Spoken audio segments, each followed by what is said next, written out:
முதலமைச்சர் மு.க.ஸ்டாலினை அவதூறாக பேசியதாக தவேக தலைவர் விஜய் மீதும் அக்கட்சி தொண்டரை தூக்கி வீசிய பவுன்சர்கள் மீதும் நடவடிக்கை எடுக்க கோரி திருத்துறைப்பூண்டி காவல் நிலையத்தில் புகார் அளிக்கப்பட்டுள்ளது. திருவாரூர் மாவட்டம் திருத்துறைப்பூண்டியைச் சேர்ந்த வழக்கறிஞர் சிவசாகர் காவல் நிலையத்தில் அளித்த புகாரில் மதுரை தவேக மாநாட்டில் தனது செல்வாக்கை உயர்த்திக் கொள்ள முதலமைச்சர் மு.க.ஸ்டாலினை விஜய் கேலி செய்யும் விதத்தில் பேசியதாக குற்றம் சாட்டியுள்ளார். மேலும் மாநாட்டில் விஜய் அருகே வந்த தொண்டரை பவுன்சர்கள் மனிதநேயமற்ற முறையில் தூக்கி வீசிய புகாரில் அவர் மேற்கோள் காட்டியுள்ளார். இதனால் விஜய் மீதும் அவரது பவுன்சர்கள் மீதும் வழக்கு பதிவு செய்து நடவடிக்கை எடுக்க வேண்டும் என வழக்கறிஞர் சிவசாகர் தனது புகாரில் குறிப்பிட்டுள்ளார்.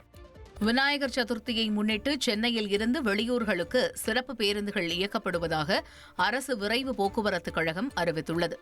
சென்னை கிளாம்பாக்கத்தில் இருந்து நாகர்கோவில், கன்னியாகுமரி, தூத்துக்குடி, கோவை உள்ளிட்ட நகரங்களுக்கு செவ்வாய்க்கிழமை 675 பேருந்துகள் இயக்கப்படும் என அறிவிக்கப்பட்டுள்ளது.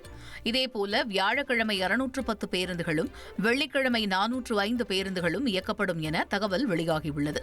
வார இறுதி நாட்களான சனிக்கிழமை 380 பேருந்துகளும், ஞாயிற்றுக்கிழமை 875 பேருந்துகளும் கிளாம்பாக்கத்தில் இருந்து புறப்படுவதாக விரைவு போக்குவரத்து கழகம் அறிவித்துள்ளது.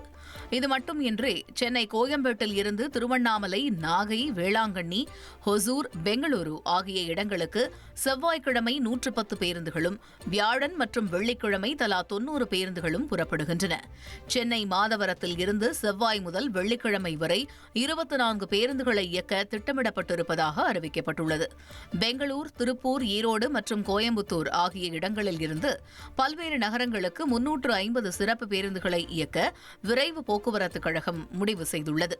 உங்கள் தந்தி ஒன் தொலைக்காட்சியில் கர்ணன் தினமும் இரவு 7 மணிக்கு காணத் தவறாதீர்கள்.